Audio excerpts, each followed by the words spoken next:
Hello friends, welcome and welcome to my channel. என்னோட சேனலை கண்டினியூஸா வாட்ச் பண்ணிட்டு இருக்கவங்களுக்கு ரொம்பவே தேங்க்ஸ். சேனலுக்கு சப்ஸ்கிரைப் பண்ணவங்களுக்கு ரொம்பவே thanks. Keep supporting and keep watching. ஒரு plain பவுல்ல நம்ம வந்து 200 grams boneless chicken எடுத்து வச்சுக்கலாம். நான் அந்த chicken ஆல்ரெடி வந்து வாஷ் பண்ணி மஞ்சள்தூள்லாம் போட்டு வச்சிருக்கேன். அதை நம்ம இந்த பவுல்ல எடுத்துக்கலாம்.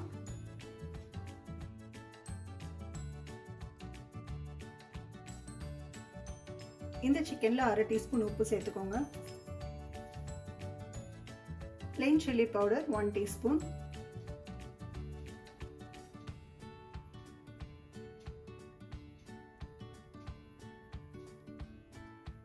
corn flour மாவு 2 tablespoon.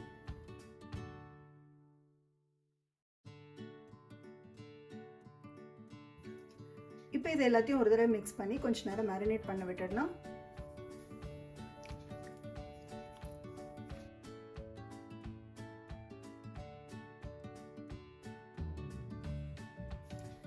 இந்த ரெசிபிக்கு நமக்கு வந்து ginger garlic paste தேவையில்லை. ginger garlic paste இல்லாம தான் நம்ம வந்து இது பண்ணனும். நீங்க வந்து கையிலயும் போட்டு இத பிசைஞ்சு விடலாம். நல்லா வந்து அந்த corn flour மாவு வந்து எல்லாத்தோடையும் கோட் ஆகணும்.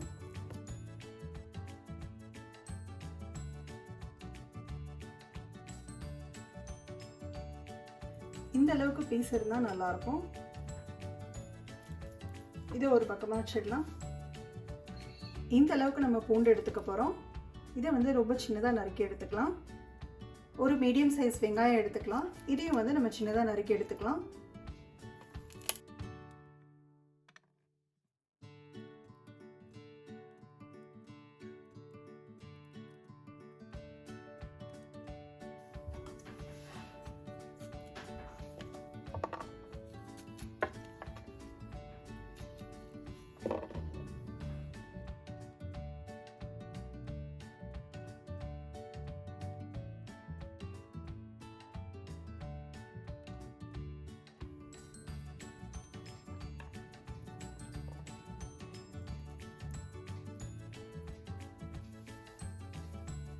வெங்காயமும் கார்லிக்கும் நம்ம வந்து கட் பண்ணி முடிச்சாச்சு. அது கூடவே நீங்க வந்து ஸ்ப்ரிங் ஆனியன்ஸ் இருந்தா சேர்த்துக்கோங்க. இது வந்து ஆப்ஷனல் தான். இந்த கீழே இருக்கிற எட்ஜை மட்டும் வந்து நம்ம வந்து கார்லிக் வதக்கும் போது அதையும் இதுல வந்து சேர்த்துக்கலாம்.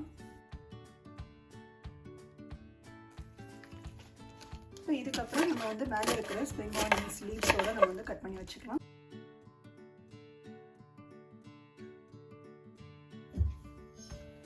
கடாய் சூடானதுக்கு அப்புறம் நம்மளுக்கு வந்து தேவையான அளவு நம்ம வந்து ஆயில் சேர்த்துக்க போறோம். நான் இன்னைக்கு 2 டேபிள்ஸ்பூன் ஆயில் சேர்த்திருக்கேன். ஆயில் நல்லா சூடானதுக்கு அப்புறம் நம்ம சிக்கனை சேர்த்துக்கலாம். 30 minutes மேரினேட் பண்ணியாச்சு.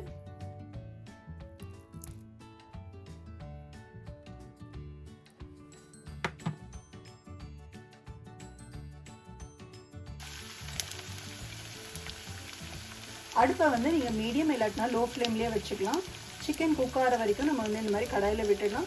பர்ன் ஆகாத மாதிரி பார்த்துக்கோங்க. அப்பப்போ ஃப்ளிப் பண்ணி விட்டுக்கோங்க.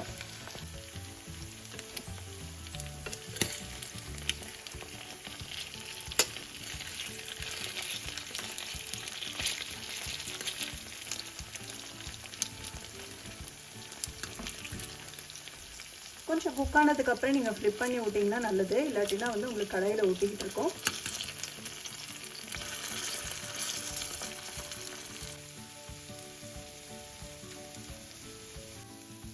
இந்த அளவுக்கு சிக்கன் வந்து வெந்ததுக்கு அப்புறம் நம்ம வந்து அடுப்புல இருந்து ரிமூவ் பண்ணிடலாம். நான் வந்து இன்னைக்கு ஸ்டெயின்லெஸ் ஸ்டீல் அடுப்புன்றதுனால எனக்கு கொஞ்சம் அடி பிடிக்குது. இந்த அளவுக்கு வெந்திருக்கணும். இப்போ இந்த ஸ்டேஜில் அடுப்புல இருந்து ரிமூவ் பண்ணிடலாம். இந்த பாத்திரத்தில் பார்த்தீங்கன்னா தெரியும், நான் சிக்கன் இருக்கும்போது லைட்டாக கீழே அடி பிடிச்சிருக்கு.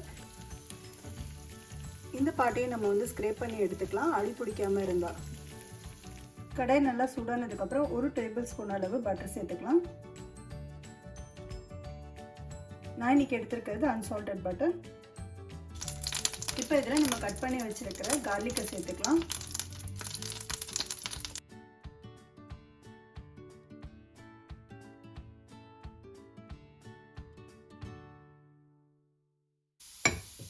இது கூடவே நம்ம கட் பண்ணி வச்சிருக்கிற ஆனியன்ஸும் சேர்த்துக்கலாம்.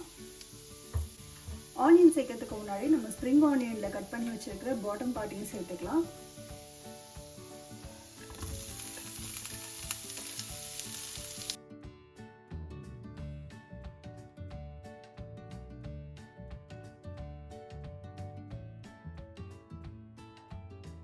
இது கூட நான் ஜஸ்ட் 1/4 டீஸ்பூன் மட்டும் உப்பு சேர்த்துக்கிறேன். நம்மளுக்கு சோயா சாஸில் உப்பு இருக்கும் அப்படின்றதுனால இந்த அளவுக்கு நான் இப்போ சேர்த்தா போதும்.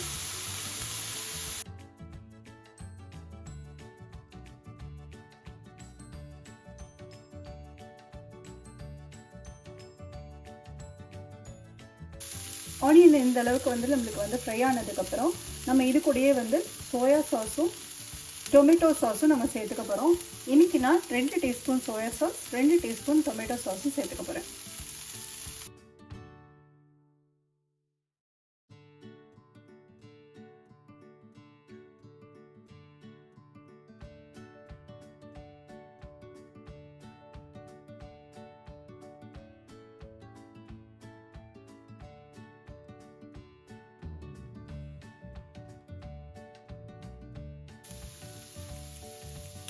இப்போ 1 மினிட் ஆயிடுச்சு. இது கூட நம்ம வந்து ஆல்ரெடி நம்ம ஷாலோ ஃப்ரை பண்ணி வச்சிருக்க சிக்கனையும் கலந்துக்கலாம்.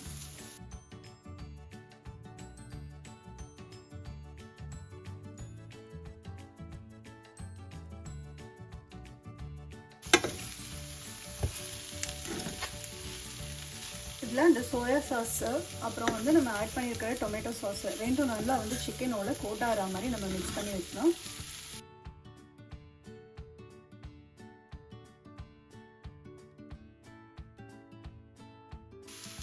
உங்கள் காரத்துக்கு ஏற்ற மாதிரி நீங்கள் வந்து க்ரீன் சில்லிஸ் ஆட் பண்ணிக்கோங்க.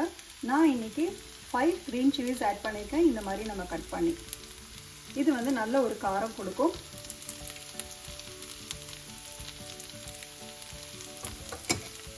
இப்போ இது ஒரு தடவை கிளறி விட்டுக்கலாம்.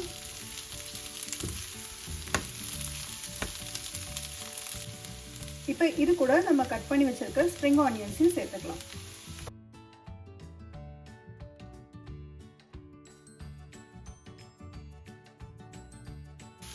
இப்போ நம்ம வந்து அடுப்பு ஆஃப் பண்ணிடலாம். ஆஃப் பண்ணிவிட்டு ஒரு தடவை மிக்ஸ் பண்ணி விட்டால் போதும். சிக்கன் பீசஸோடு சேர்த்து நீங்கள் ஆனியன்ஸை கன்சியூம் பண்ணுவீங்கன்னா வந்து நீங்கள் மீடியம் சைஸ் ஆனியன் எடுத்துக்கோங்க. அப்படி இல்லைனா வந்து ஸ்மால் சைஸ் ஆனியனே இதுக்கு போதுமானது. இதில் நான் யூஸ் பண்ணியிருக்கிற ஸ்ப்ரிங் ஆனியன்ஸ் வந்து ஆப்ஷனல். உங்களுக்கு வேணும்னா நீங்கள் அதை சேர்த்துக்கலாம். அது சேர்க்காம கூட வந்து இதோட டேஸ்ட் ரொம்பவே நல்லாயிருக்கும்.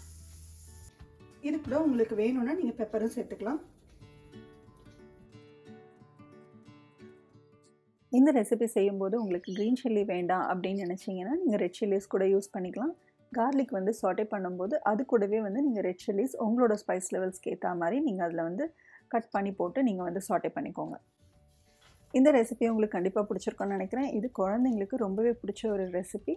நீங்களும் ட்ரை பண்ணி பாருங்கள், உங்களுக்கு கண்டிப்பாக பிடிக்கும். வீடியோவில் இன்னொரு இன்ட்ரெஸ்டிங்கான ரெசிபியோட பார்க்கலாம். அது வரைக்கும் தேங்க்ஸ் ஃபார் வாட்சிங் அண்ட் பாய்.